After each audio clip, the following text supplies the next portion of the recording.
City of Marine City Commission meeting is called to order on Thursday, October 21st, 2021 at 7 p.m. Can we have a moment of silence to send our positive thoughts and prayers to those in our community who need our support?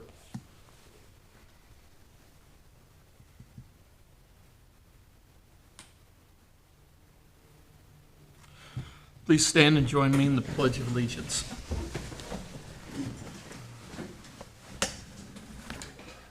Pledge allegiance to the flag of the United States of America and to the republic for which it stands, one nation, under God, indivisible, with liberty and justice for all.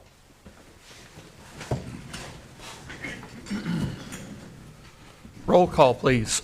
Commissioner Bryson. Here. Commissioner Hendrick. Here. Commissioner Callahan. Here. Commissioner Clausen.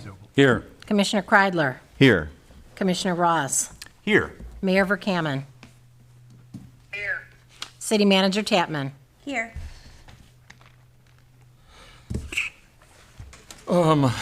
Sorry.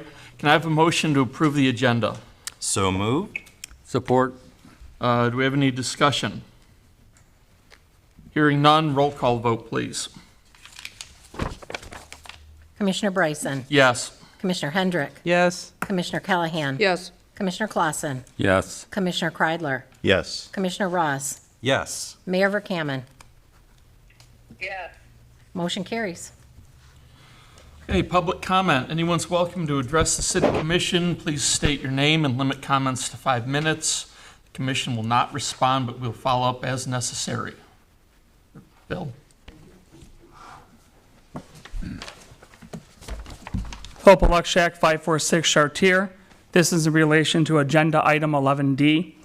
Commissioners, I'm reaching out to you to express that I'm against changing the city minute structure for meetings to OMA guidelines. While the Open Meetings Act may allow for this, you must realize that by cutting out detail in minutes, you lose the very discussion points that lead to why a board made the decision that it did. The city should strive to be able to keep detailed enough minutes so that if issues arise in the future that need research from the past can be reconstructed to see why a decision was made the way it was. Many may say, well, you always have YouTube. However, YouTube is third-party content, and the videos uploaded by CTV6 may not be there forever. As of right now, we don't have a method in place for audio preservation of the many meetings our different boards have as well. I'm under the impression that the audio is used to create the minutes and then is deleted. Making the minutes verbatim is not necessarily needed either. All that needs to be done is to summarize what an individual says on a topic. It can be done. Journalists do it all the time. They're able to listen to what somebody says and scale it down effectively that a person's thoughts or points on an issue can be conveyed. If a commissioner doesn't agree with what is in the minutes, there is a minute approval process so those points can be made and discussed.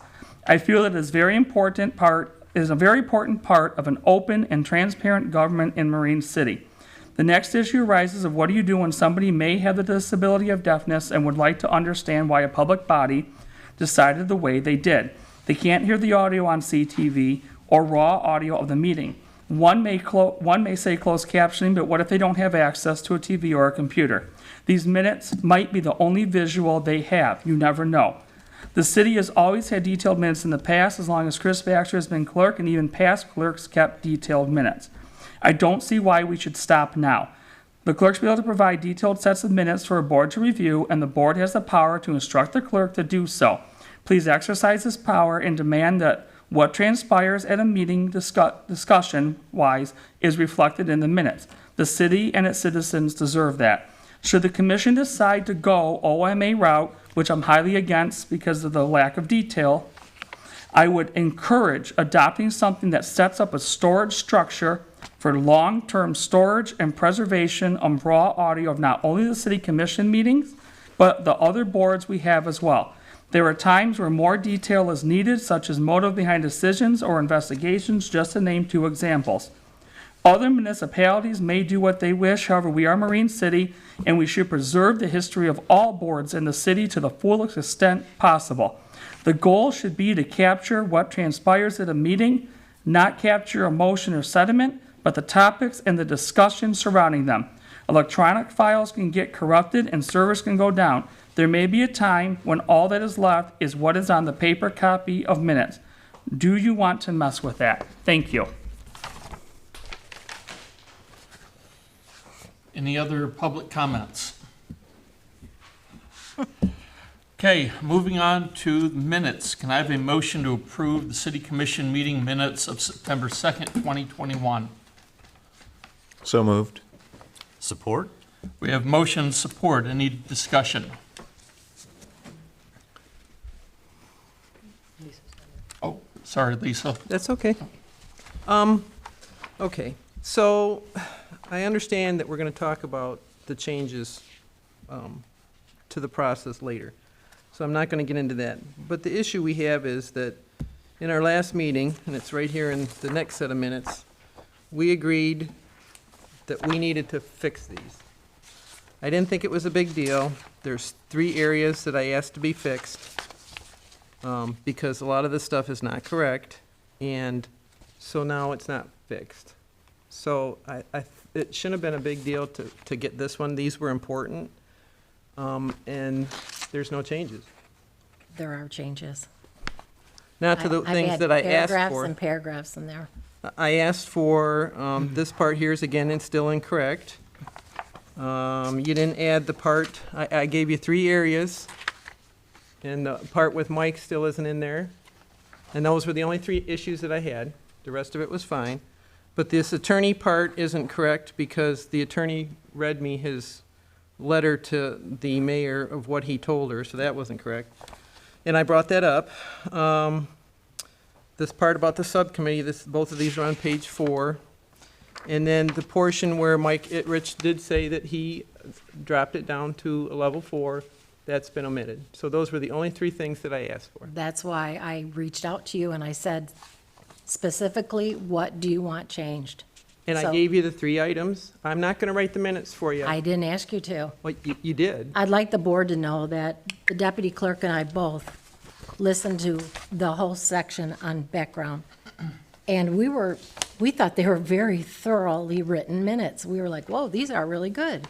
So I went through, listened it again, wrote down the items of concern of Commissioner Hendrick. I reached out to her and I said, what specifically do you want? She was vague about what she wanted on there. So we went through and listened again.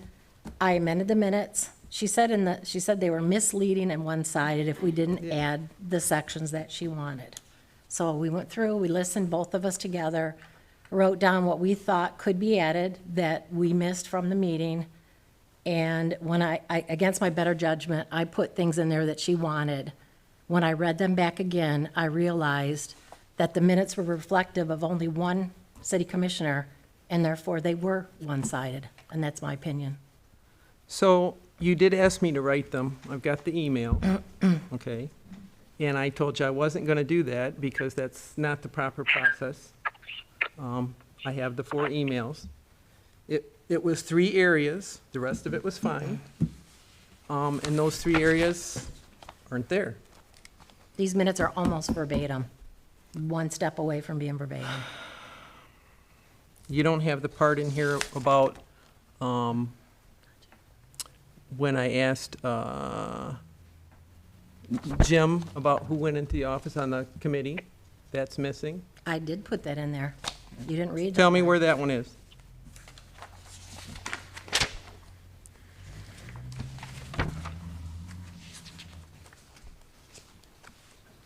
Should be on the bottom of page 4 here. And that's where you have, the clerk informed the board that once the subcommittee meeting ended, she went into her office and contacted the attorney. That's where that's the part that I asked for it to be corrected. That's where I said 4 people went into the office. Jim verified that. All I was asking was that to be updated. That's one of them.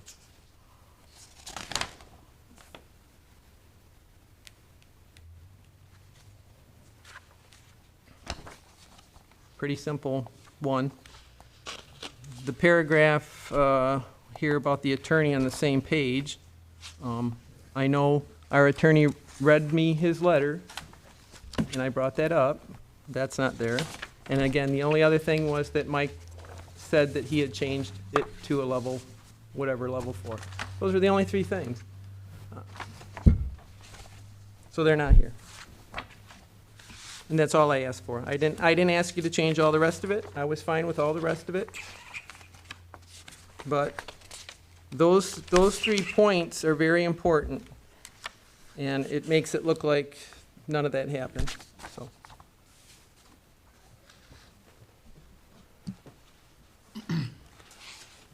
Okay, Chris, you did say that both sorry, I can't even speak correctly today.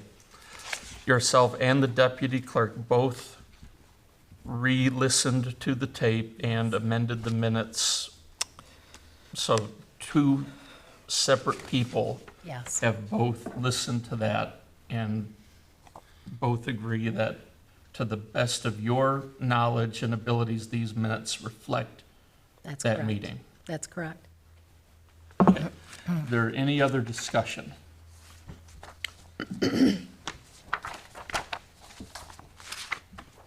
Okay, so we have a motion and a second. So, Well, I thought I If- heard the same thing, that's why I kind of looked at it with Islip sitting right out there and saying that he, about the meeting, so. It was an important point. It happened. I mean, like I said, it's not a big point, but it's an important point, and it takes 2 seconds to put in that, that should have been there. I'm comfortable with putting that one section in there, if you'd like that in there. I'd also like the part where Mike agreed that he changed the thing. That's a small one, too. Nope. He sat right there and said he did. You're good with that? I'm good with putting the section about that Chief Heslop said that she said that he came into my office. It's not what happened, but we did discuss it at the meeting, and I'm comfortable putting that in there. Well, why can't the part with Mike be in there? I mean, he agreed, he changed it, and it was very clear at the meeting. It's a very small sentence, it's a one-time sentence. Both of them are probably a single sentence. That's all I'm asking. It's not difficult. But they're important.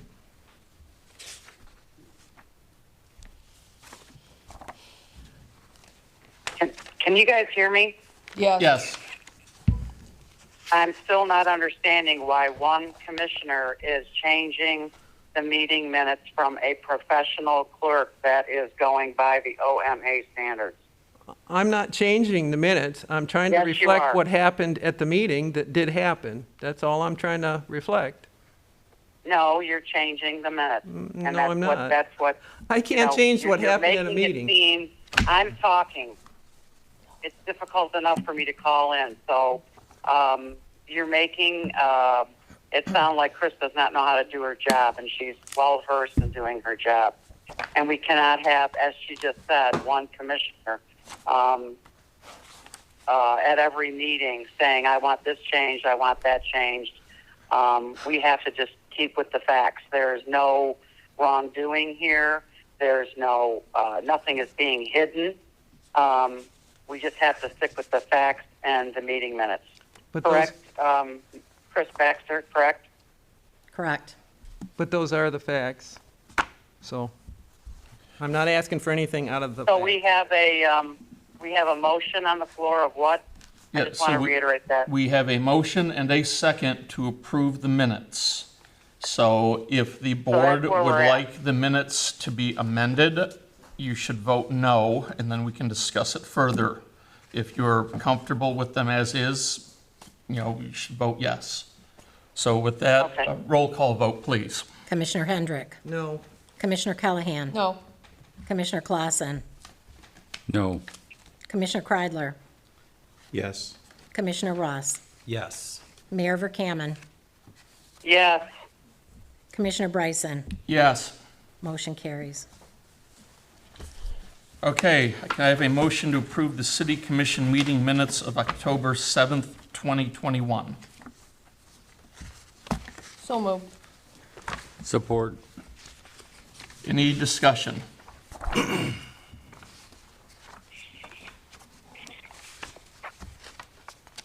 Hearing none, can I have a roll call vote, please? Commissioner Callahan, Yes. Commissioner Clausen, Yes, Commissioner Kreidler, Yes. Commissioner Ross, Yes. Mayor Verkaman, yes, Commissioner Bryson, Yes. Commissioner Hendrick. yes. Motion carries. Moving on to the consent agenda, we have departmental activity reports, the MCFAA Wow. Yeah. MCAFA Run Report, the Planning Commission minutes from September 13th, 2021, and a correspondence letter. Can I have a motion to approve the consent agenda? I make a motion to approve the consent agenda items A through D as presented. Support?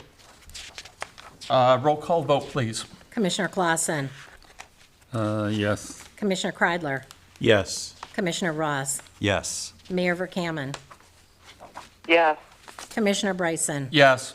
Commissioner Hendrick, Yes. Commissioner Callahan. Yes. Motion carries. Okay, moving on to financial business. We have expenditures including payroll for $669,540.55. Can I have a motion to approve? I make a motion to approve expenditures including payroll for $669,540.55. Support? Any discussion? The only thing that I had on it was the building inspector's, Oh, boy. the building inspector's report. He lists addresses where he was at, but not what the job is. I happen to know one of them is right next door to me by the address, and it was a re-roof job, and I sure like that to go in there.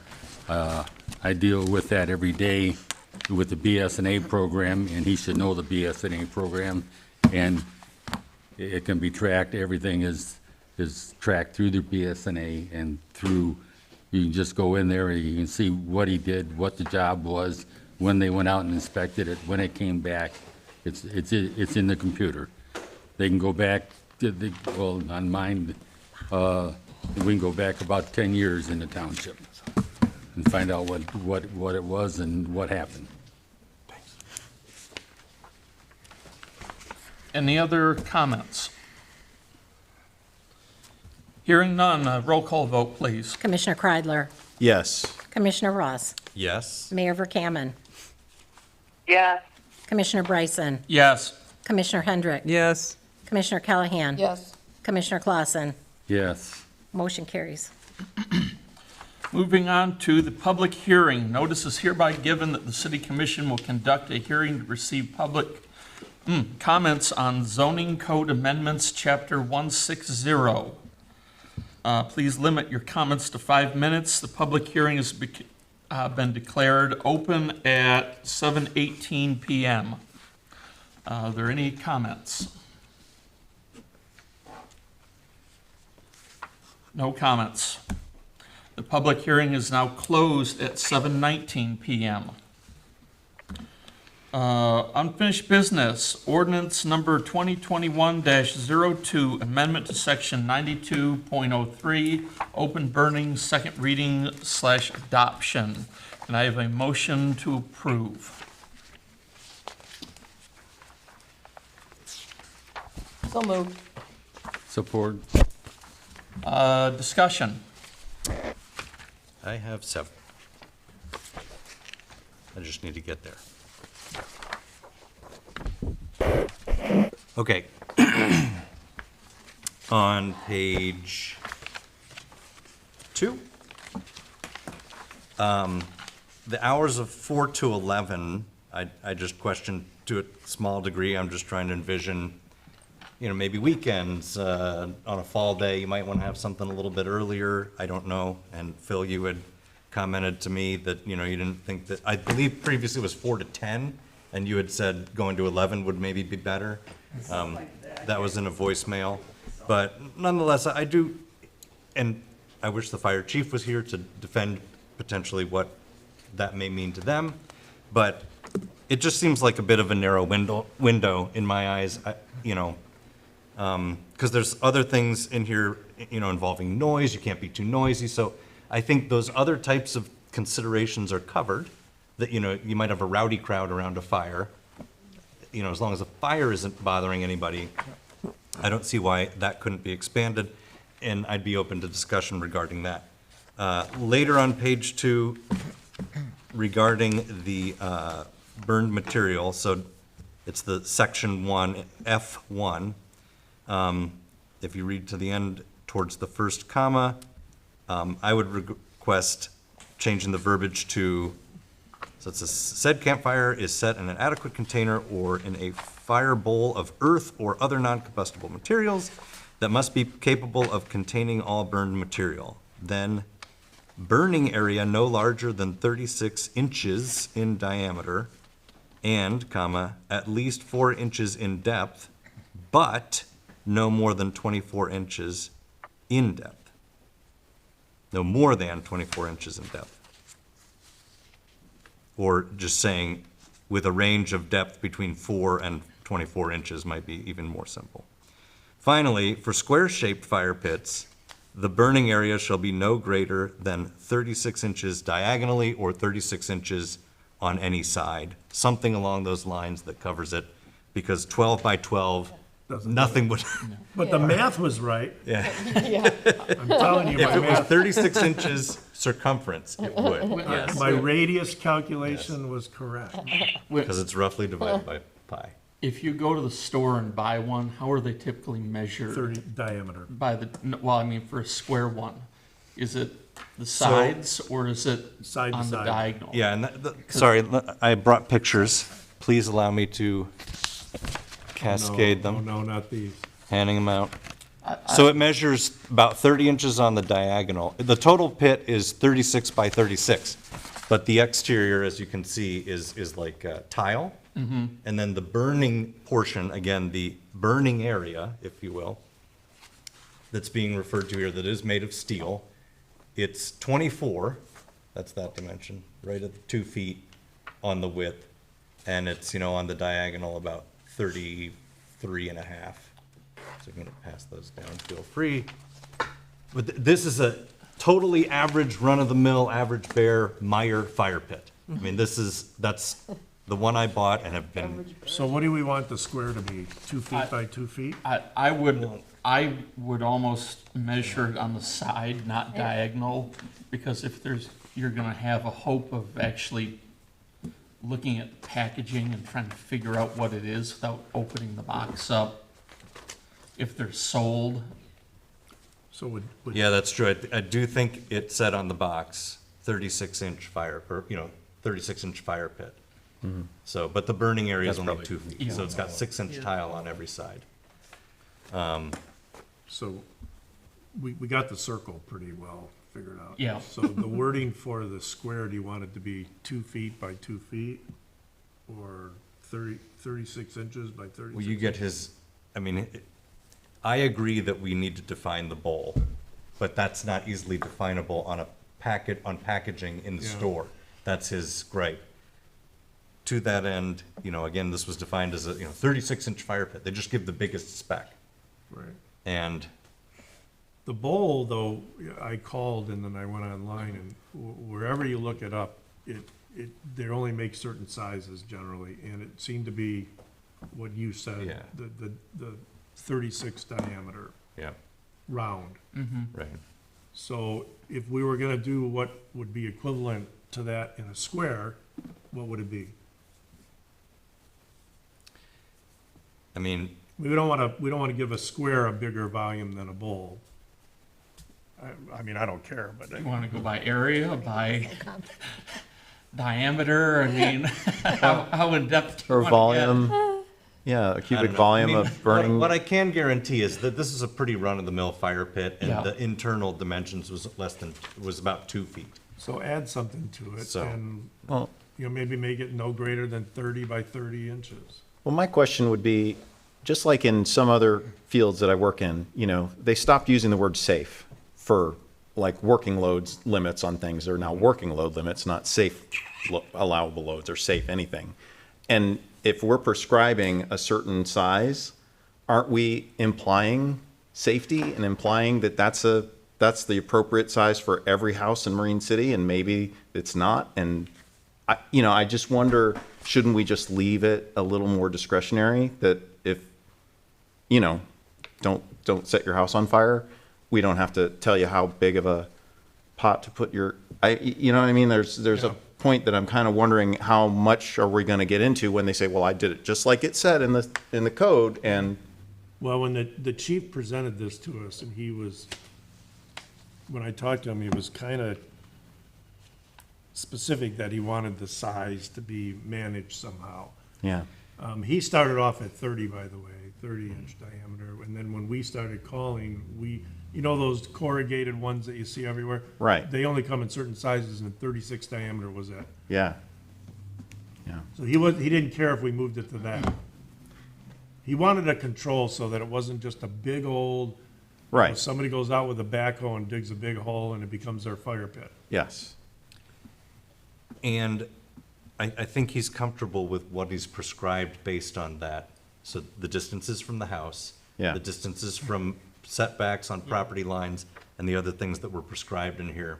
right. I get where you're coming from, Yeah. believe me. A windy day and a bad idea, you Oh, know? Yeah, A whole well, lot of and lighter there's a lot of fluid. verbiage in here about that we too, that got- you Sure. are, the homeowner is responsible Responsible, yeah. for the upkeep of their fire, and it may never be unattended and all these things, and that Yeah. Setback, I mean, we got everything in there. well, that an extinguisher be Yeah. nearby, or, Some type of extinguishing. Yeah, I know, Yes. I read it, yeah. so it's got a lot of that else, I think that covers a lot of the other bases.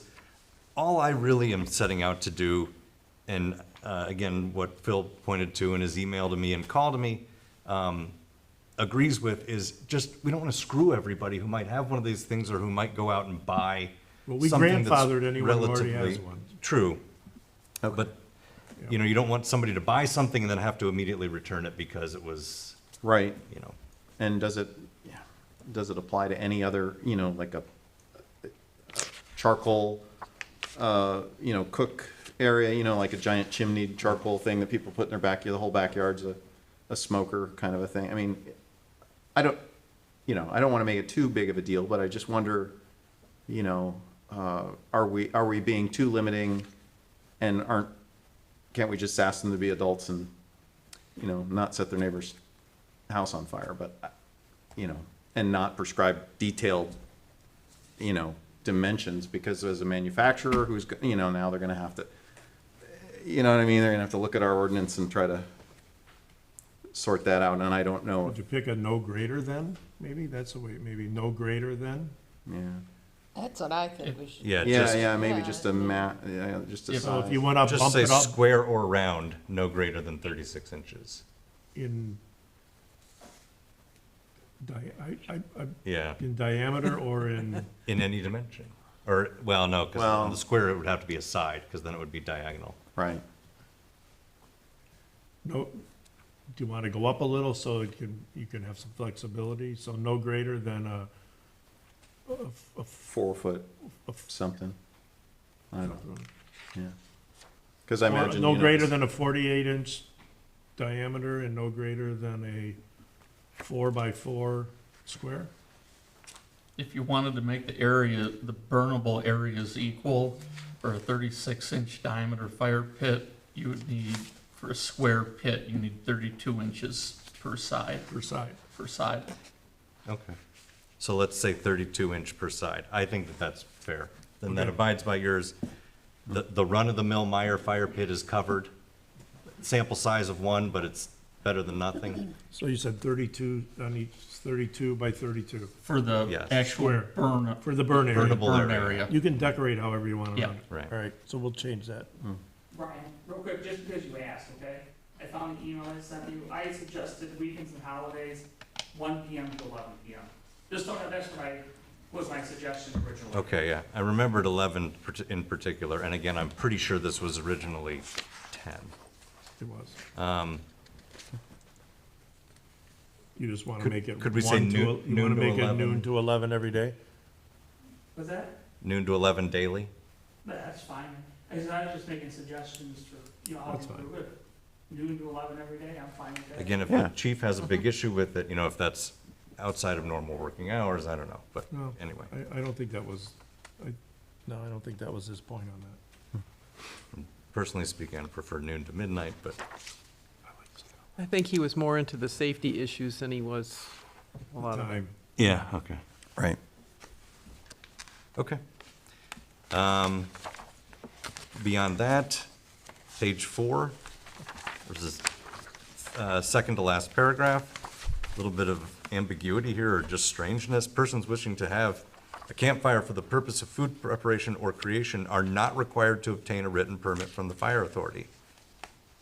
Nowhere else in there did I read that a permit was required from the fire authority for anything. So that's what I'm wanting to make sure of. Good detail.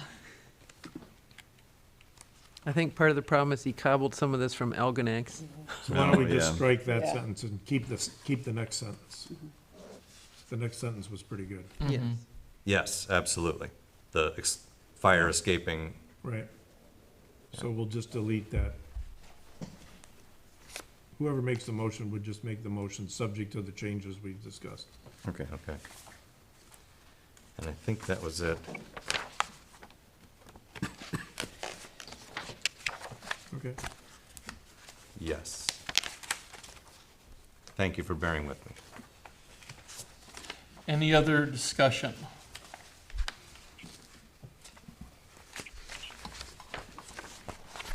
Lisa, I thought you had something. I'm sorry. I thought you had one on, okay. Who made the? Well, it was the leaves, but he said that's Oh, not. leaves, okay. Wendy made the motion and Bill seconded. Wendy, would you like to amend your motion, or do you want to vote on it as is? No, I'll amend the motion to the, I'll amend my motion To incorporate the changes we Yeah. discussed. For the changes we discussed. that we adopt ordinance number 2021-20, subject to the changes that we've discussed. 02, just. 02, excuse me. Bill, are you still good for a second? Support. Okay. Roll call vote, please. Commissioner Ross, Yes. Mayor Verkaman, Yes. Commissioner Bryson, Yes. Commissioner Hendrick, Yes, Commissioner Callahan, Yes. Commissioner Clausen, Yes, Commissioner Kreidler. Yes. Motion carries. Okay, new business, zoning code amendments, chapter 160. I need a motion to approve.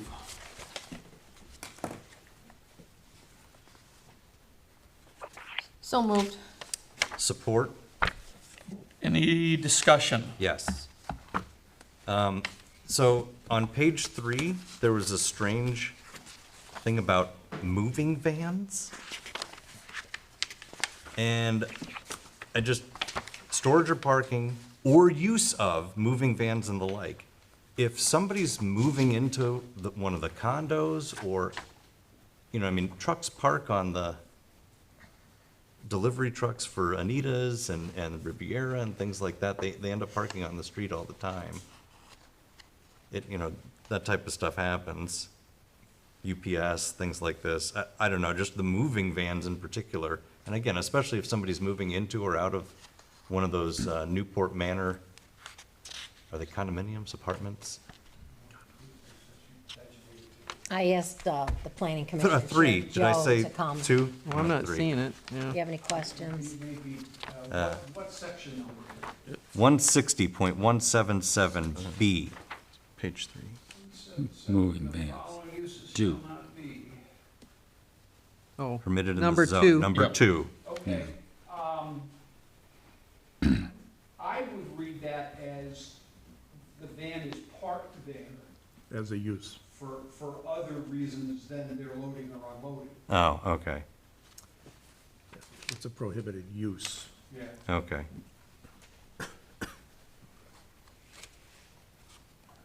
Storage or parking or use of moving vans, though, that's still, Yeah, it's a little confusing. it was storage Storage, or parking, or parking use. Why don't we Of just take mo- the or use that? of moving yeah. vans and the like. Yeah, maybe take or use out. That would do it. Okay, thank you. Page 5. Joe, this would be 160.179. The title itself, I thought we kind of discussed this while I was on planning commission too. Architectural standards and historical motif rather than nautical. We always kind of discuss that nautical may have many different meanings to many different people. Historical could too, but elsewhere in here, it mentions a specific motif of mid-19th to mid-20th century, being the desired motif for the city, so. Just background for the rest of the commission. What is it, back a year and a half, 2 years, Brian? Probably about there. The commission was discussing standards for architecture in the historical districts. And Brian was doing major work on researching that, which never, did you ever finish it? It's still ongoing, and actually I discussed it in my one-on-one with City Manager Tatman. So it is still a want, and we have some other ideas maybe about how to go about it, Okay. which were very helpful. For the purposes of this change, right now, we have no standards. Right. This change allows us as a commission and the planning commission to refer to the standards you guys decide to set. Mhm. If and when and if you ever decide to do it. So at this point, it's moved. So what about the word nautical? And in Again, we C, beat that it's around also. a lot because we have both a nautical theme within the city and we have The historical. historical. Put them both. So we probably should have both of those. Okay. Nautical and or historical. If that is done, and then in 160.179 C, same thing, with the desirable nautical theme is listed there. So you want it to say nautical and or historical Or slash, yeah. / historical? Okay. So you want to remove the architectural or cultural aspects? Or No, leave that. Leave that, just add the historical? Yes. Okay. Okay. And then finally, on page 6, I just wanted to know where we stood with this. I thought that we had voted on, again, as the planning commission, doing a levy for newly purchased property to put into a fund, which would fund future parking. And my understanding was this is a one-time, only on the purchase of the property, but that this would fund sort of a pool to restripe a street or purchase an inland property.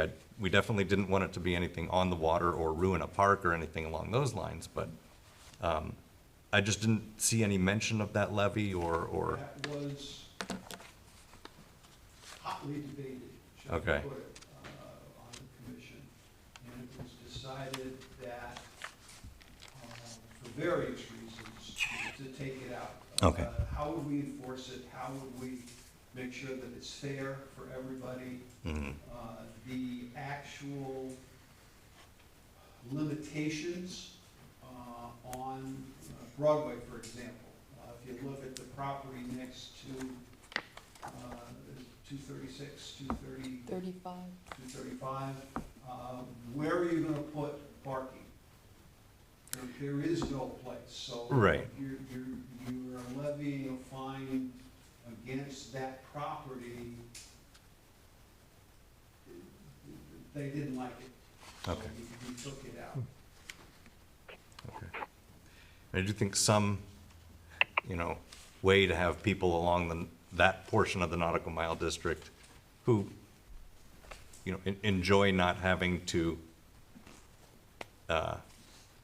pay to maintain a lot or anything along those lines, or construct one for that matter, do enjoy a benefit in addition to just being along that area, so. And again, it was apparently something like, it was Adam from Wade Trim, right, that brought that up, I thought, that, mentioned it was a great idea and that other municipalities had done it. Anyway, just curious, but it was removed, and that's on purpose. It wasn't, Yeah, they kicked it around a Okay. lot. It didn't make muster. okay. That was all I had. Thanks. I got a question on this. I mean, both the historic and the nautical districts have never been real popular down in these areas because of the restrictions. Is the intent that we're gonna start enforcing this nautical mile? Yeah, I'm gonna, Well, it actually releases, the nautical mile district permits you to not have as much parking as is otherwise prescribed in our ordinances. Yes. To That's a- have better, bigger, and otherwise infringing signage than other districts and the rest of our Okay. ordinances permit. And there were a few other perks that it enabled as well, but those are the two biggest ones that I Yeah. was aware of. But I didn't think we were even enforcing this ordinance, She's talking about the architectural. the nautical mile. Well, yeah, correct. It's not enforced as of yet, but what we wanted to, But we don't have standards yet. correct, we don't have standards yet, so that's what I was working on at the Planning Commission. And I think, I mean, I'm just being candid and speaking what we were talking about doing, but to make a list of contributing versus non-contributing structures that are within this nautical mile district, that, you know, the city would like to see either other new structures be like, or, you know, preserve in some way, shape, or form, rather than just raising them, which is what's unfortunately happened a few times. Yeah, so. and I understand all that, but you still have to be careful with, I mean, we have not created a historic district yet, and that's always been pushback on that. And I know, because I've been around here long enough, that this one has come up several times, and there's been a lot of pushback on it, because people don't want to get stuck in a nautical theme if that's not their bag, you know? Right, that's why, well, historical is better than strictly nautical, at least. And it did make special mention of, you know, that part of the, that'd be page 2, 160.175 intent, letter B, number 4. So ensure that all new construction and renovation is designed and located in a manner which capitalizes upon the unique waterfront environment and the mid-19th to 20th century charm of the district. Yes, And I don't want to, you know, you don't want to ruin that. I understand, because Bye. I don't want somebody putting up a Greek temple well, on we, Water Street. yeah, I understand we've gotta had, have some, but you also have to give them some, you know, all I know is that, architectural freedom. all I know A is that this century's is. worth of architectural This freedom has is come up pretty- several times, both the historic districts and the nautical, and they have not gone over well. I'm just saying, okay. Well, for 30 years, they've been bouncing that around. Yes. And every time they got something going, it was put down because they didn't want everybody. Restrictions. At one time it was nautical, they wanted a nautical, a ship or a captain or something on the front of each building. Right, and those, And I brought you guys the stuff from New Baltimore, which is the historical, which is like, it looked like you're trying to control that. And you guys looked at that and said, oh, no way do we want that. right, No. that, we didn't want that. So you know, this is supposed to be a free country. You should be able to build like you would like. Like, we just had a meeting this afternoon, and the building probably doesn't meet the nautical theme, but it meets the criteria and the, of a business.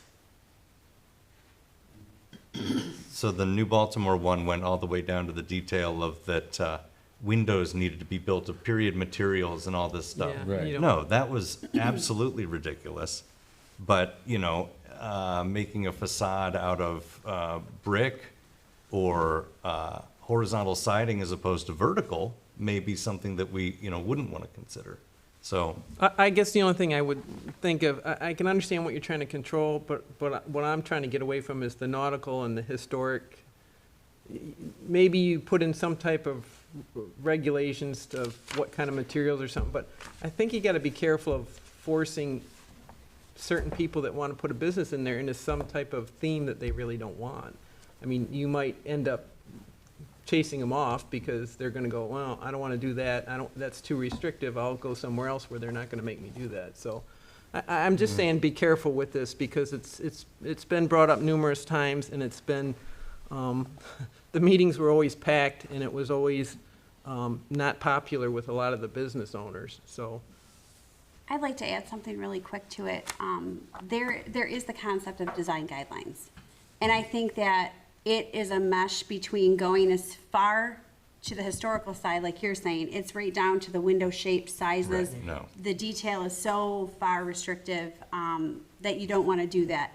But there is something to be said, and Brian and I have talked about it a little bit too, when you have something special, like you do have in downtown Marine City, where you do still have historic buildings, it makes you unique, and you don't want to lose that. And you can very easily lose that with renovations. So it does give the city the upper hand. So doing something where there are design guidelines that force the hand to use certain materials, and you do restrict it a little bit. But if they want to be in your town, then they'll conform. And yes, it may chase away some business that doesn't necessarily want to do that, but somebody who does want to be in your town will fill that spot. It keeps you special. And so there is something to be said about having a little bit of control over that and putting some design guidelines in at the planning commission level that coincide with your zoning ordinances. There's nothing wrong with doing that and helping your downtown keep that specific charm. And we're a ways from doing that anyway. So Right. there's- As you mentioned, this is moot for the time being Yeah, anyway, we- until great those deal of discussion guidelines are between made, now and but, Yeah. implementing anything. but point's taken, definitely. Any more, any material, the eyebrows, brick, they got it so that they can make anything out of plastics or vinyl or other materials to make it look exactly like what it looks like in the old, and paint it the colors of brick or, you know.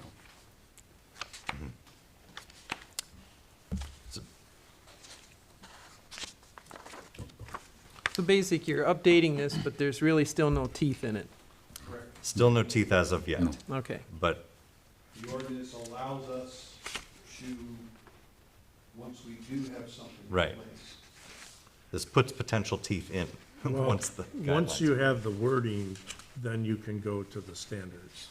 You can't jump to the standards without the theme wording. Well, that was our concern on the planning commission, no matter what we decided, there were no teeth No, in those No. standards, so. because your version of nautical may not be my version of Well, nautical. Navy and Coast Guard, man, I know. Well, what were you in? You were probably, no, you were too tall to be in the Navy. So, no, you know what I mean, so without, Lisa, without you creating categories, but you don't have the criteria yet. Yeah. And I take it that's forthcoming. Yeah, well, like on page 5 at the very bottom there, we're talking about parking and 50%, you know. I don't know how you do that in some areas. Well, the city standards are based on the square footage, number of employees, et cetera, et cetera. We decided within the nautical mile district to give them a break, so we cut it down. They only need to meet half that, 50%. right? The original wording stated that if the builder could demonstrate that they could not, under any circumstances, provide those spaces, the city commission would have the authority to waive that. And we decided, why dump it on you guys, and why make the builder go through another meeting? Right. And so we changed it to say the planning commission could waive that. So basically, again, going to 235 Broadway, next to 235 Broadway, they don't have a toothpicks. So it's very simple to say, okay, we're gonna waive that restriction for you guys, you would have to provide the 50%.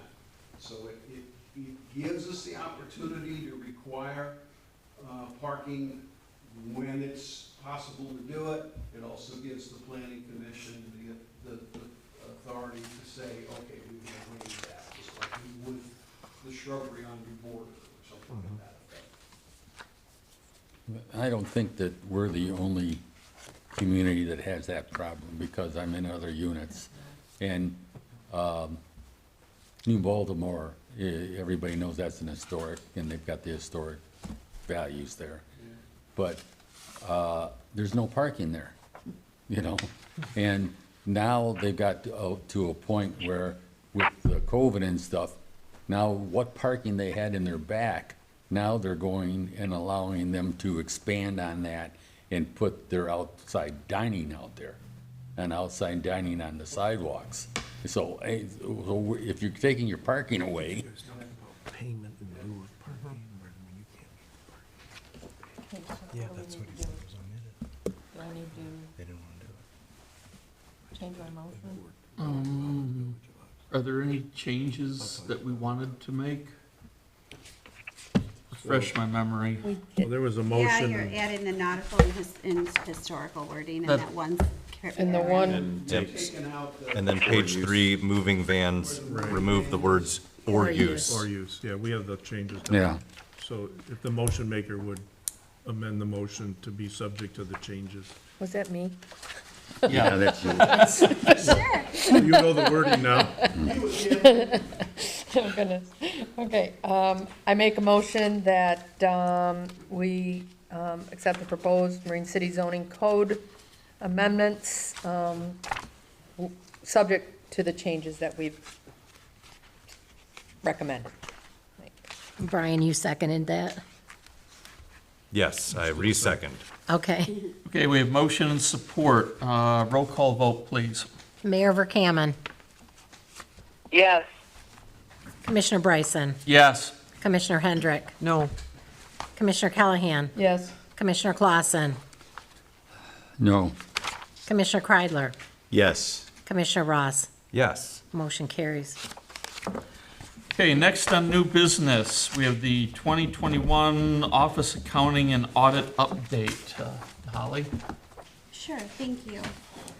You'll see in your packet, as we've been going through an interesting time right now, with a quasi vacant seat in the treasurer's office. We do have a part-time person in there, Mary Ellen McDonald, helping us to stay afloat and make sure that bills are paid and staff are being paid and nothing is falling through the cracks. But in doing that, it's also audit season. So there's a lot of extra work that's falling on the staff and the audit team to come in and take a look at some of the things. And in the process of doing that, I've created a list for you of things that we have found that are quite problematic. And that a round 2 list has begun since this has been created. Things that we're finding such as unpaid bills, late fees. You can see check issues, money transfers with no documentation. The list kind of goes on and on. So we are working with the auditors very closely to try to get things back to where they need to be so that we can function properly going forward. And we are making good headway. Mary Ellen has been a godsend in helping us with that and teaching us some of the things that the rest of us can do to help. I had a conversation with Curtis again this morning, and it is inevitable that our audit is most definitely going to be delayed. There is no doubt. The request for the actuaries' information that was not provided back in June is going to be the biggest reason. Granted, the disorganization and lack of things in the right places, I guess is a good way to put it, is creating excess time on the auditors, but this lack of information on the pension stuff is what's the problematic part. That takes about a month and a half to possibly get back from them, which is going to push us into close to Thanksgiving if they can get it to us that quickly. Our audit should be wrapped up by the end of December. It's not likely. So I just want the city commission to be prepared that there will be extra expenses in dealing with the auditors. They're going to be putting in a lot more hours. Staff are putting in more hours, and inevitably there'll be just a more expensive bill that comes along with it because of their work. I am also looking into, and I have a meeting next week with a company called UHY. They are a accounting firm. So the rule of thumb for auditors is they cannot audit their own work. So they can only help us with so much because they can't turn around and audit their own work. So in talking with Curtis, he has great faith in this company, has worked with many of them in the past too. They were Stewart, Beauvais, and Whipple Port Huron team that was bought out by UHY. So UHY has numerous resources into accounting. So I am looking into right now a proposal by them to have somebody come in on a more full-time basis until the treasurer's office is squared away better. And our future path is forged a little bit more clearly to keep us above. Because Mary Ellen McDonald, as wonderful as she is, she doesn't want to do this for very long. She's retired. And so we want to let her get back to babysitting her grandbabies. So when I have this prepared, I will bring it to you as a proposal to move forward for a little while. Does anybody have any questions about anything that they've seen on here? Just a couple. Like the first four, has that been caught up now? Are those, Everything that you see on this, we have caught up. okay. We have found the old bills, we've paid, yes. Okay, how about, what's number 5 there? What happened with that? So there was 3 different accounts, 2 in the PD, and 1 was a special assessment account that stemmed around the taxes, I believe. Curtis explained it to me. And when the project was done or that tax season was done, that account should have been closed out, and they never were. So the fees from the bank were hitting the accounts to the point it was putting us in the red in those accounts. Okay. So we were throwing money into the accounts to bring us back into the black, just to watch the fees eat it back away again. Okay. So we've gone ahead and closed those accounts. How about number 6? What's that one? Number 6 is when you draw your tax payments, so the city collects the taxes for the school district and the county. Well, when you send it off to them, which is typically every 2 weeks, you send a remittance report with it, which explains the dates, how much exactly you've collected, and from where. They have to compare that to their records to make sure the city's actually giving them the proper amount of money.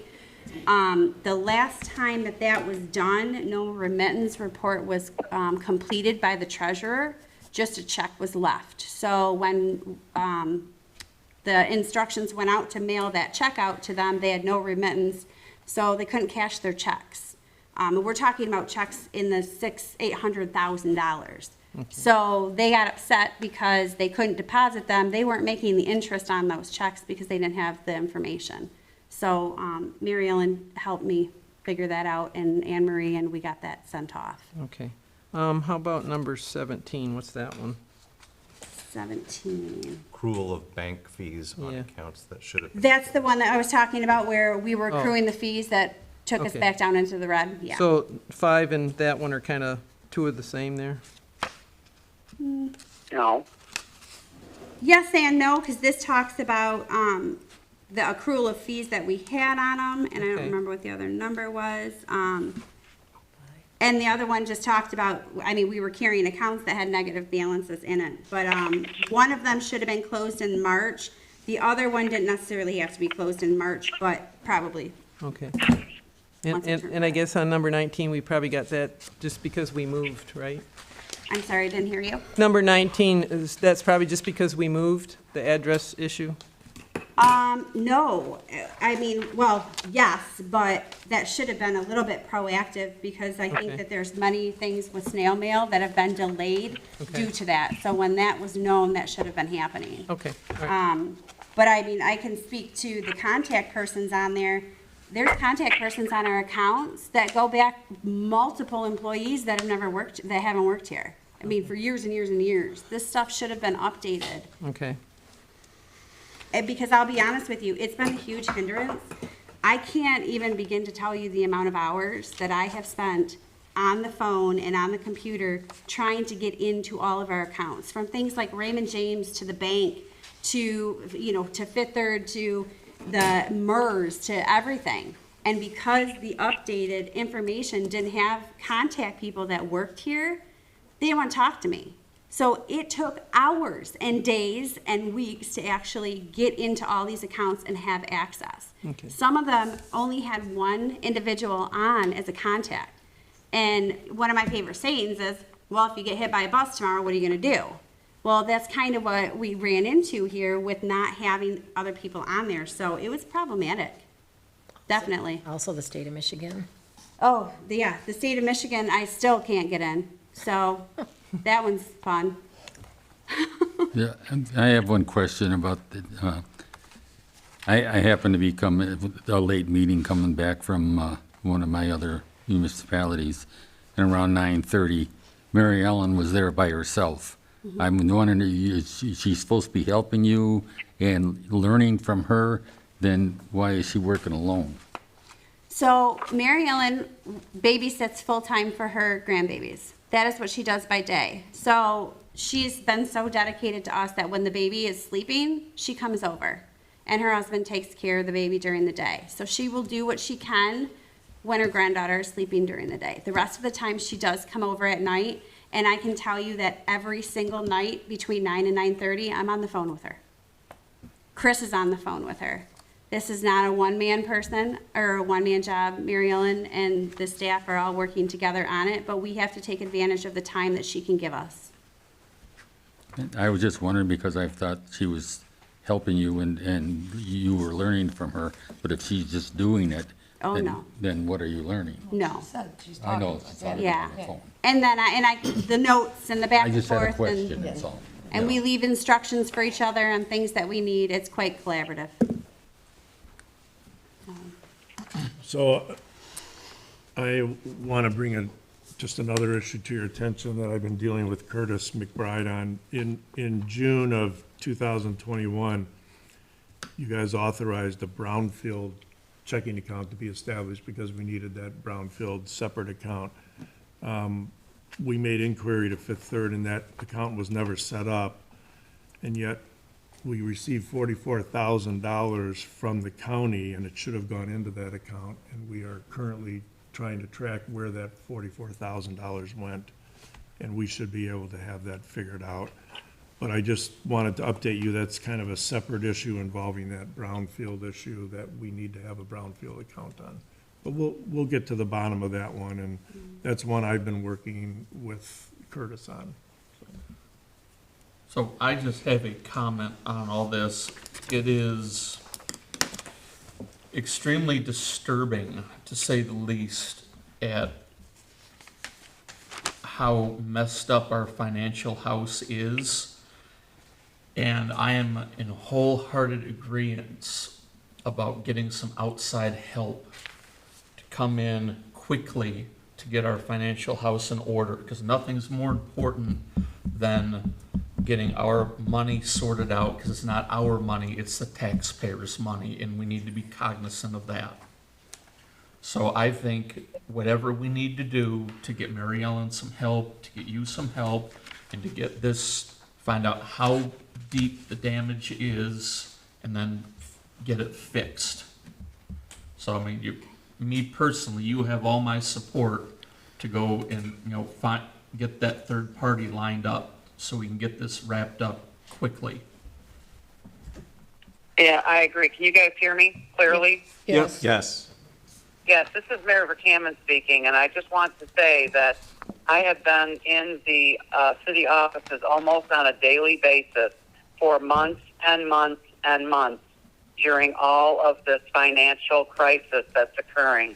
And I want our taxpayers to know that we are truly working diligently. Sometimes we're hitting roadblock after roadblock trying to get these finances in order, but these finances are, this isn't stuff that just happened in the last couple of months. There are things, and I want you to note, that go back to the beginning of the year. And Holly, am I correct in even saying even the end of last year, Yes. things started going awry? That's correct. That's correct.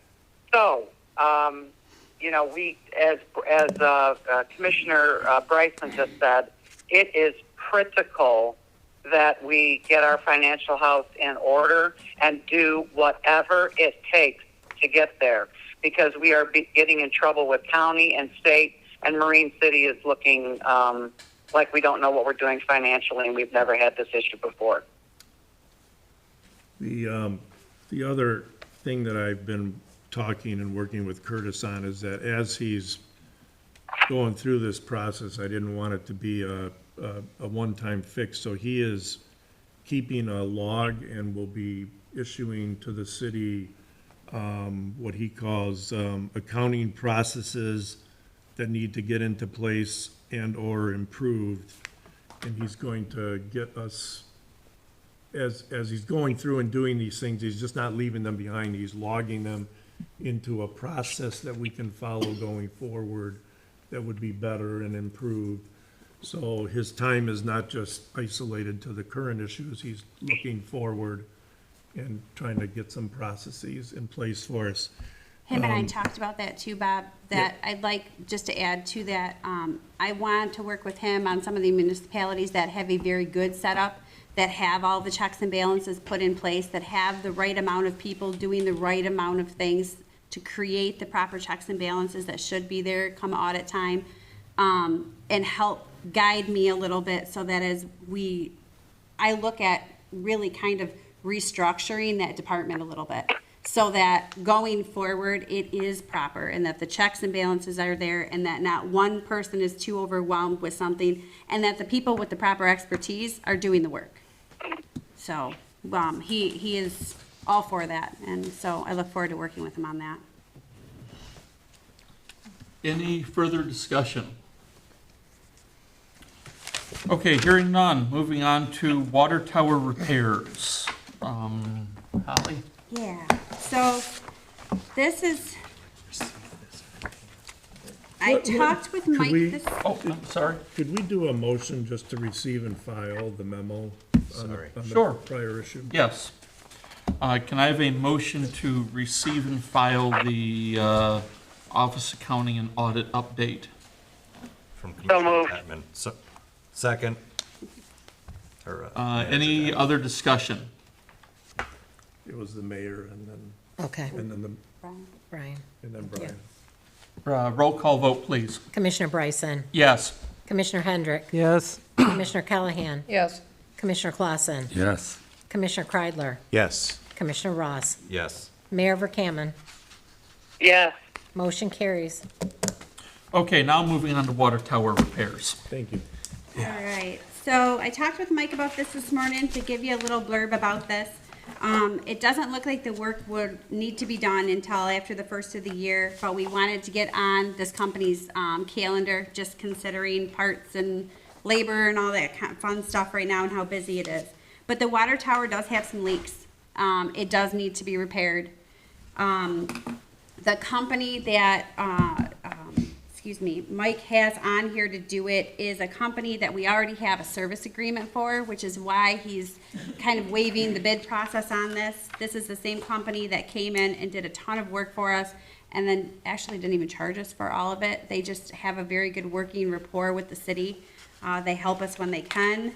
So this, let's see, which pieces did I want to? Oh, that they're willing to split it up into two bills if that's what we want. But otherwise, we can use the ready-to-serve fees and pay for this. So Mike is just looking for your support to go ahead with this project and make sure that these leaks are taken care of come spring. Any discussions at all or any questions? Do we have to make a motion first? Sorry. Can I have a motion to waive competitive not- bidding?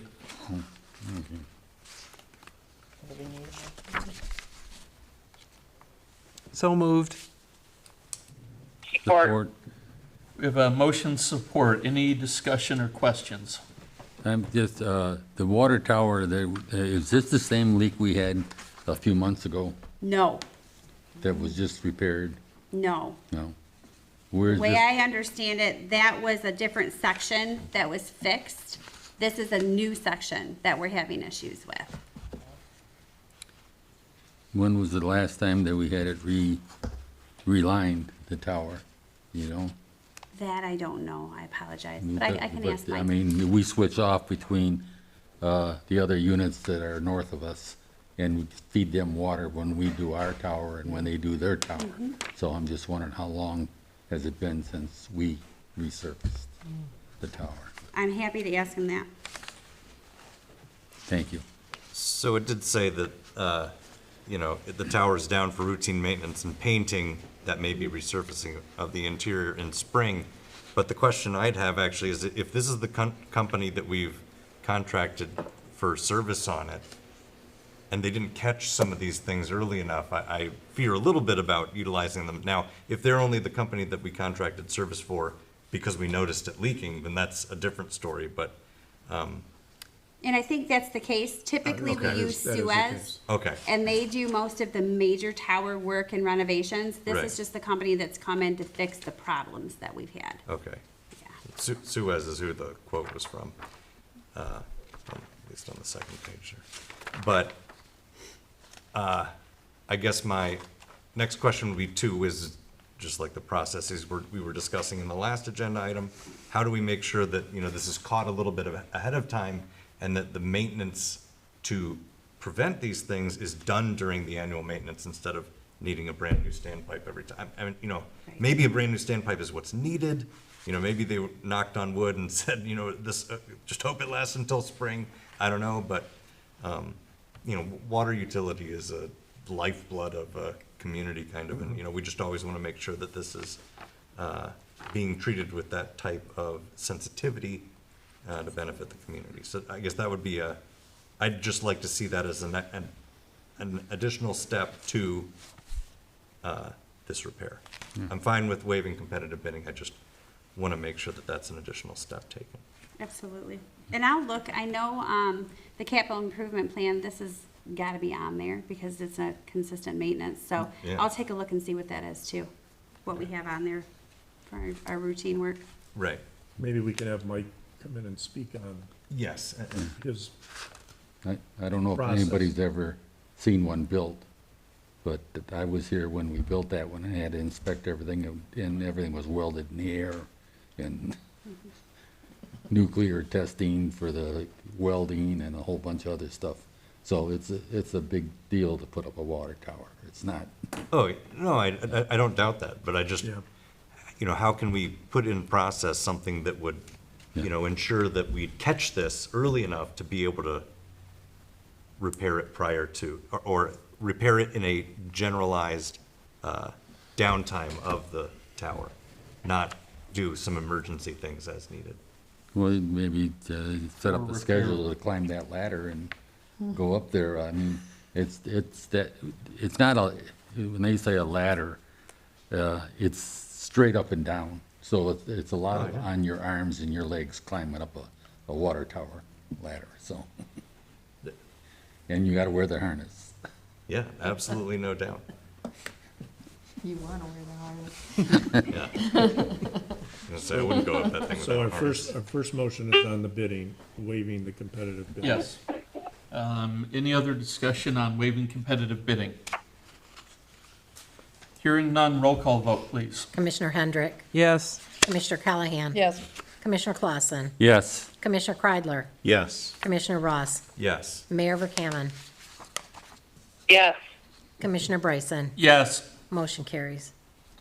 Okay, next I need a motion to approve the bid for the replacement of the standpipe and installation of the new vent. So moved. Support. We have motion support. Any other discussion? Hearing none, roll call vote, please. Commissioner Callahan. Yes. Wait, wait, wait. Sorry. You really should, when you do these, the amounts. Oh, okay. All right, Oh, all right, in the all right. motion. Yeah, Yep. This is Cheryl. Do we need to put the amount in there? Yes. Yeah, Yep. that's what we did. And the company. Okay. And possibly the breakup over the 2 years as Yep. well to make Yep. extra certain. I make a motion that, we allow Suez, is it Suez? Is that who it's doing it? Okay, because I was, think yeah. it's the Or is it utility utility service. service Yeah. company? Yeah. Okay, utility service company to do the repair work, the work necessary on our water tower. The cost will include $59,500 in 2022 and $59,500 in 2023. And I'll support that again. Okay, any other discussion? Roll call, please. Commissioner Callahan, Yes. Commissioner Clausen, Yes. Commissioner Kreidler, Yes. Commissioner Ross, Yes. Mayor Verkaman, Yes. Commissioner Bryson, Yes. Commissioner Hendrick. Yes. Motion carries. Okay, next, minute taking, including attorney-client communication. Well, I think the clerk will speak on this, but I'll just give my input. The Open Meetings Act is where you get your governance on the base requirements for minutes. And a lot of communities over the years have faced similar issues that you've been dealing with about subjectivity and/or the content of the minutes. What it might be wise to do is to go to the base requirements and then work on a policy at the city commission level and issue it to the clerk on what the commission as a whole believes we should be doing with our minutes. It's difficult to, the subjectivity part of a minute taking is what creates, gray areas. And I know Lisa makes a good point when she says, just put in the minutes what happened. It doesn't have to be subjective, but minute taking does often become subjective, and that's why communities say, we're not gonna get involved with it. We're gonna do what the OMA requires, and so, there was some canvassing of local minutes. You see what other municipalities are doing by reading the examples. So sometimes it's good to just check yourself, reset, go back to the basics, do the basics for a while.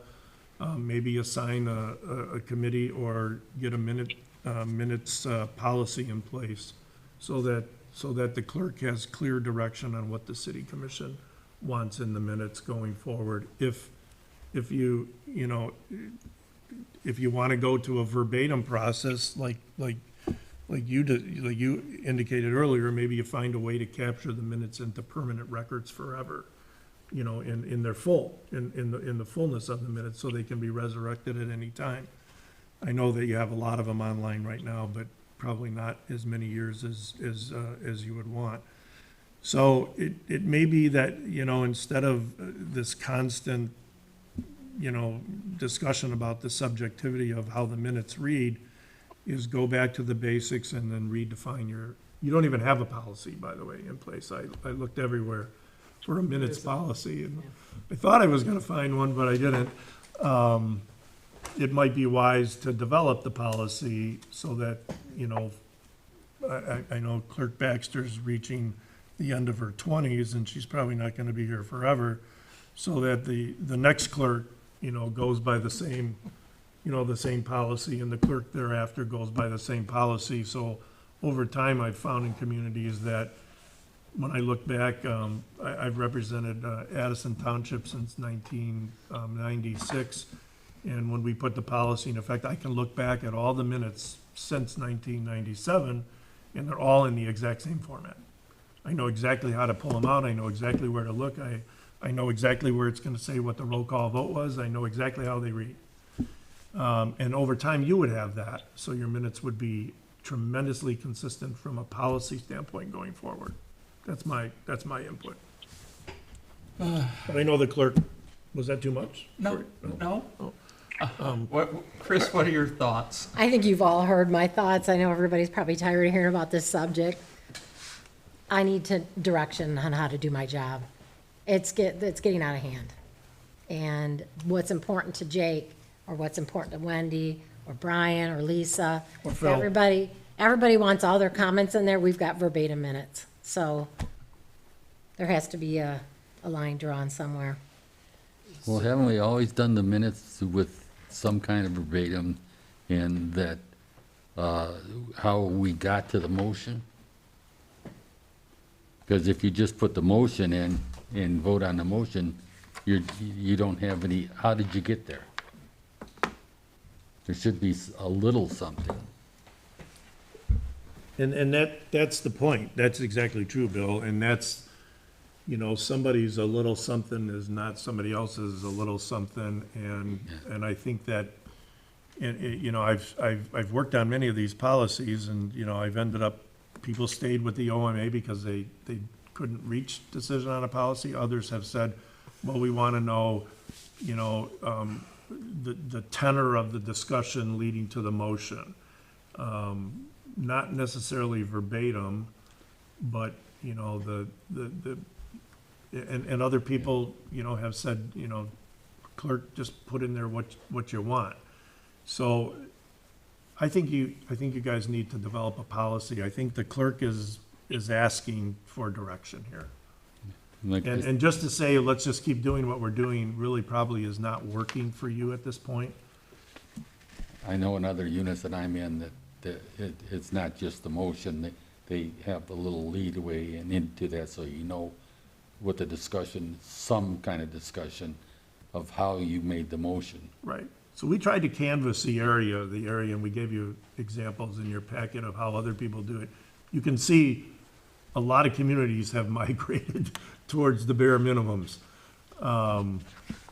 But even like Clay, they put in Clay doesn't put in anything. Yes, they do. Go onto their site. I looked at it today. They put in links to letters. They put in links to. They do links, but in their base minutes, we attach their minutes. But they also attach all the stuff into the minutes with links. Yeah, but But here's a couple of my things. If we're gonna do this process, so we're doing this for all meetings. Is that what you're saying? yes.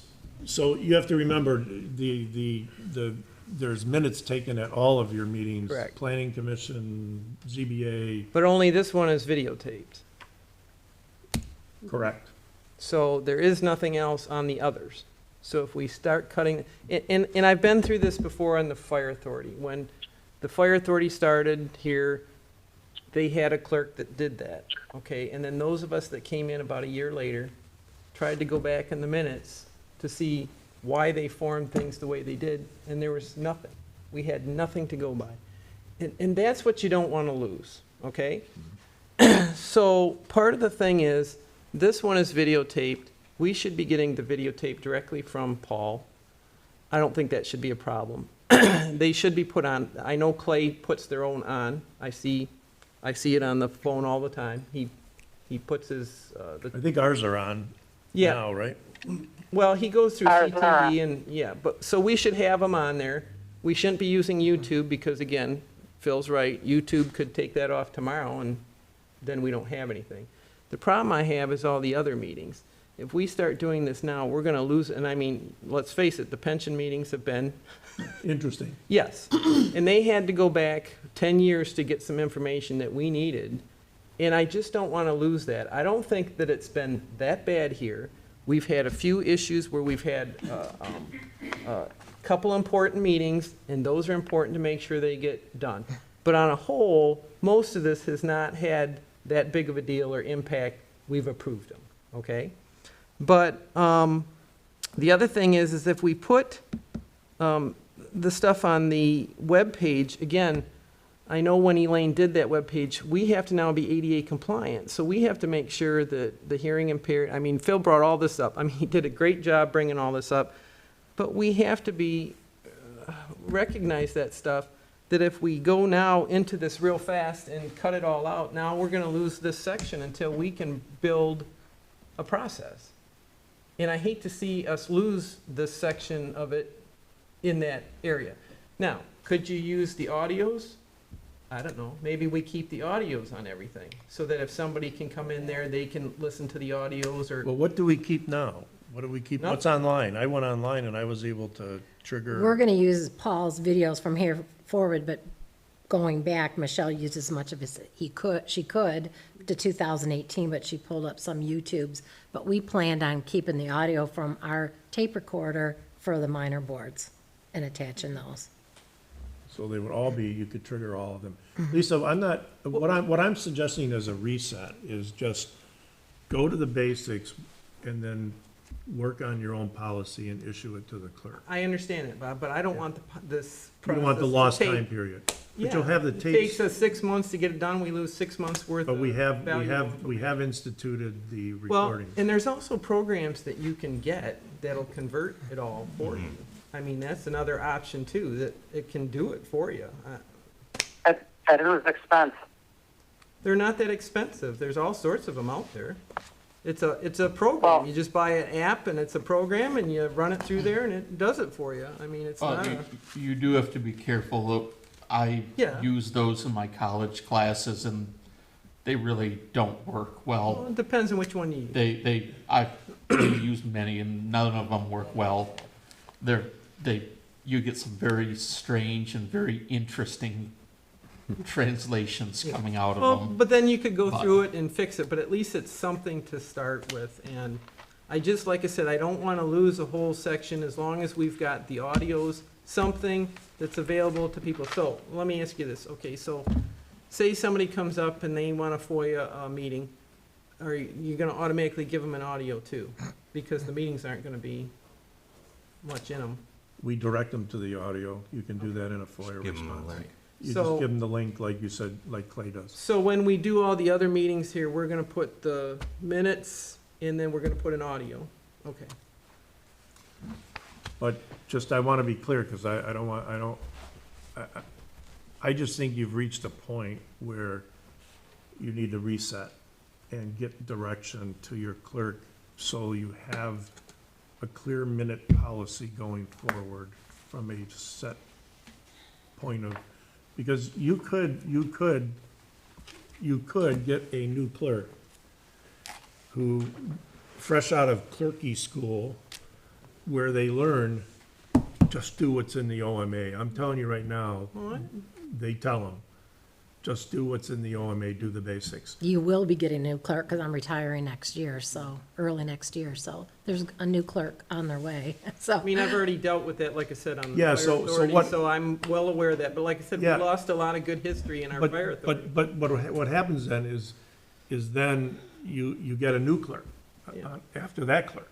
Mhm. And what I would like to see for the city going forward, because, we're not gonna be here forever, Correct? is a clear policy so that no matter who is your Yeah. clerk, they know what the requirements are of the city commission with respect to minutes. So have you dealt with these policies in other communities already, I'm assuming? Yes, Okay, so can you give us one to start with so that we don't have to start from scratch? I can get that for you. I mean, that would be a faster way to go than Yeah. starting from scratch and then going. No, I mean, I can get the basics of a policy going, and then you can take it and massage it. But this has to be what you want, Well, I agree. okay? This has to be what you as a group want from your minutes. This was also brought up in 2015. We had an attorney opinion for the exact same reason. So this is something that's been ongoing and Yeah, I think the opinion Needs to be was addressed. the same. was the same. And it got better for a while, and then more and more was demanded on the minutes, and Some communities, and no offense to anybody in the public, but it gets so far out of hand that the public is trying to change the minutes or have input into the minutes. And I'm not saying they shouldn't be heard at all, but I'm saying the subjectivity aspect of minute taking is an issue. And when you see it get to a point where it's eating up too much of your valuable city commission time, it's time to reset, decide what you want for your minutes, and get it into a policy so that it's good forever. Yeah, I can Right. agree. So I would, Can you hear me? Yeah, yeah, I just want to make sure. I kind of didn't hear what Chris just said at the very end. But I just want to say a couple things. I think that we need to stay with the OMA base requirements for meeting minute taking. I agree with Bob that we need to just do a reset. We need to go back to the basics. We are never going to appease everyone with minute taking because, like, it's so subjective. I wholeheartedly disagree with any kind of program. I've worked with them before too in college, and they do not transcribe well. And I've worked with a couple different ones, so to find a perfect one is impossible. And I don't want verbatim minutes. We have OMA standards, and I do think that we need to develop a policy, but that is a work in progress. You know, nothing is being hidden. Nothing is being minute taking is credible, and so moving forward, I think that we just need to stick with Chris's standards and then develop a policy. Firstly, I'd like to ask, do we need to make any motion on this to accept and file it or what have you, and then go to discussion just for the parliamentary aspect of this? Second, though, I mean, if we're in discussion and that's okay, I had a few notes I took as well. In my job, every week, I run several meetings. In those meetings, because I don't have a lackey, I take all the minutes and all the notes. And after 22 years in industry, I used to start with almost verbatim minutes. And now the shorter the better. The point, the vote, it's not vote in engineering, but it's, in my case, it's, what's the opinion, what's the assignment or the task that came out of that, and who's doing it. That's it. If you make the meeting minutes long-winded, nobody's gonna read them, number one, and the point gets lost.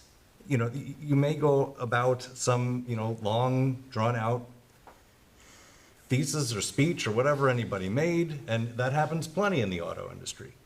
And, an engineer from one department will go off about how you can't do that and that it's impossible and what have you, and then the next minute, somebody else says, well, actually, we do that right now. So, it happens all the time. The subjectivity, again, is totally out there. I'll get, notes from people that say, well, that's not really what I said. And, again, it's subjectivity. I heard it. It was there.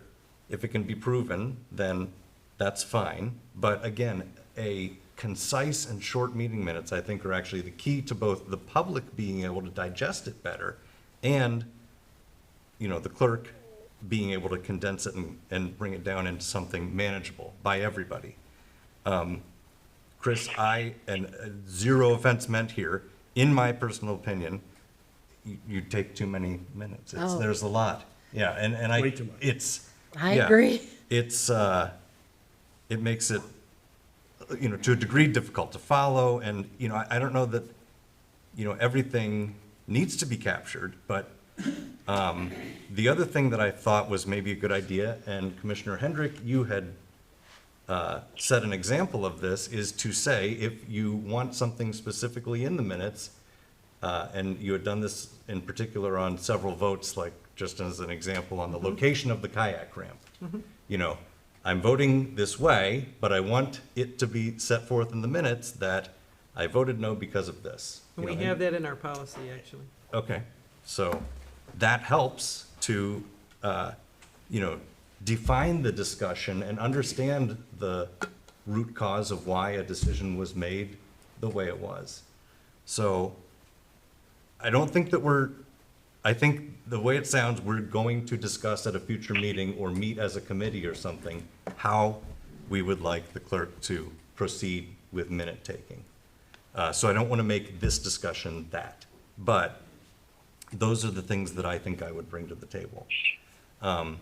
In regards to recording it, I think I'd also want to check with our IT people to see that they might be able to, if, they may provide to us, I mean, they have server space that is storing our emails right now. So there's something where they've provided us with some X amount of storage space. Whoever's hosting our website, same deal. There's some X amount of storage space. Everything we put up there is stored somewhere, not necessarily elsewhere on the web. So all of those things are storage space that we have and conceivably could utilize. So I would want a check into that if audio or audio minutes are kept. The next thing I'll say is that I know you're younger than me, but you didn't graduate from school yesterday either, and some of the programs have gotten a little bit better. My church, I'm in school right now, so. that's from undergrad anyway. But my church, during COVID, I set up their streaming services so that, just a few people, all masked, could be in the church. Pastor was, miles away, way up at the front, at the altar, giving the sermon. We were able to stream through Facebook Live, and with that, it asks you at the end, would you like to include closed captioning? So there actually are a lot of even just online services that do that, and I'm pretty sure, I need to verify, but I want to try it with one of our meetings. I think you can actually just turn on closed captioning in a YouTube video. Yes. And I'd like to see how well that works. You can, it's not bad. Yeah. The one rub, though, is if you do that, now you have to have someone review it for accuracy, which adds more load onto the clerk. Because if it's not accurate, it's worthless. Agreed. Yeah, I mean, you have to remember, under the statute, the draft minutes have to be done, 8 days. 8 days after the meeting. And when you've got a meeting every other night, or, seemingly, Yeah. probably feels like every other night, these draft minutes are 8 days. They have to be in draft form, and then they have to be in final form for you to approve, and then if you're gonna make changes, technically, it's supposed to come back to you in red line format, so that you can see the original minutes versus the changed minutes, and that's something, I pointed out in my memo to you. That's required, and we don't do that, I don't think, right now. But it is a big load. It is a big, but the things you're talking about, I think, could go into policy. Yeah, but, I mean, I think if we cite that any closed captioning is not necessarily official and only, But shall be maintained. You guys, this is where I think you have the chance to control your destiny on minutes. So what? Jacob, I know What- you're still in school, and we didn't, nobody meant to offend you, I know. definitely not. 11th grade has been along several years. I know it. Right. 11th, I'm in 10th, come on now. But are we talking about keeping Dingelman's tapes? We really should be keeping his tapes, not doing the YouTube if possible, yes. Yeah, That's what we only we're, used some of the YouTube to catch up. we did from the YouTube, past. we did YouTube, like, I think from 18 to, Yeah. but we are now, yes, that is what is being kept, Well, this is his tapes is a true yes. vision of what's going on. Good or bad. So I guess what I would like to see is us appoint a subcommittee to review and establish a meeting minutes policy going forward, along with the policy for capturing and storing whatever other form of minutes, be it audio, video, etc., and how we want to do that. So the question I have is, who should be on it? Because we can't make it so cumbersome that nothing ever gets done, and it's a nightmare to get everyone to meet. Right. So, Can I say something? I'd like to table the subcommittee appointments or whatever. Let's think about this for a little bit. It's not like it's not like this is going to change tomorrow. We've been taking great minutes for a long, long time. Now all of a sudden there's all these issues, which aren't issues, but it's just, like I said, subjective, people just thinking that something is being missed that's not. So I think we should just table this to the next meeting, and let's all think about the subcommittee, think about what we want on meeting minutes, if we want them changed at all. so are you making that a motion? That's a motion.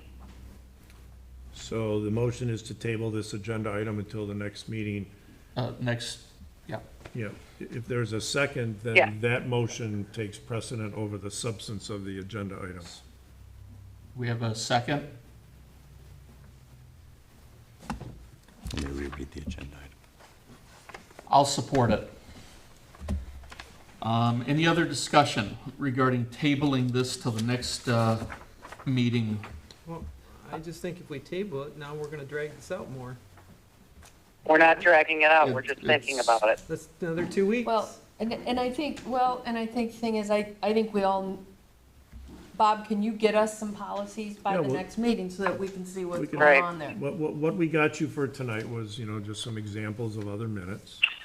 We can canvass areas for policies and what other people have in place as policies. Yeah, because I do, we've got our city attorney here telling us that, we need to reset. And I kind of tend to agree with you that, we don't want to drag this on much longer. So I think we need to be able to, we should be ready to move at our next meeting. I agree. I'm good with tabling it for one meeting and no longer. And each of you in the interim should think about, well, what are your expectations for minutes? And how do you think they should be captured and with deference to your clerks going forward? Would it be possible? Right, to have- because we're not city clerks.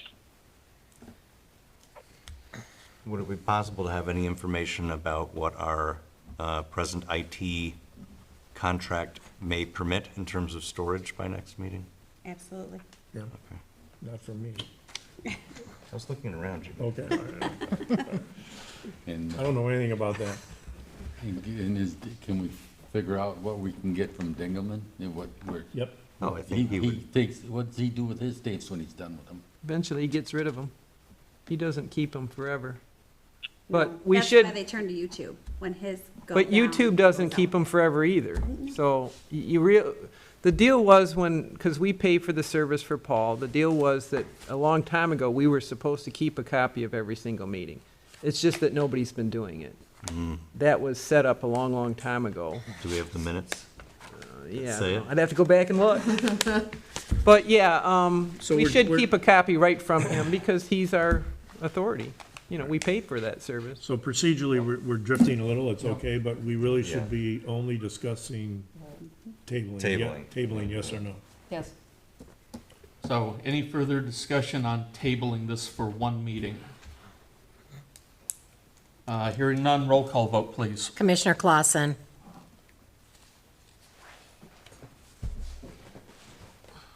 Just one meeting won't hurt, but it's, yes. Commissioner Kreidler, Yes.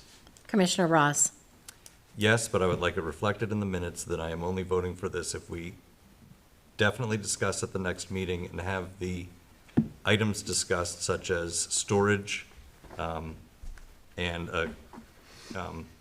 Examples. examples of policy, yes, from other municipalities, at that next meeting. Mayor Verkaman, Yes, Commissioner Bryson, Yes.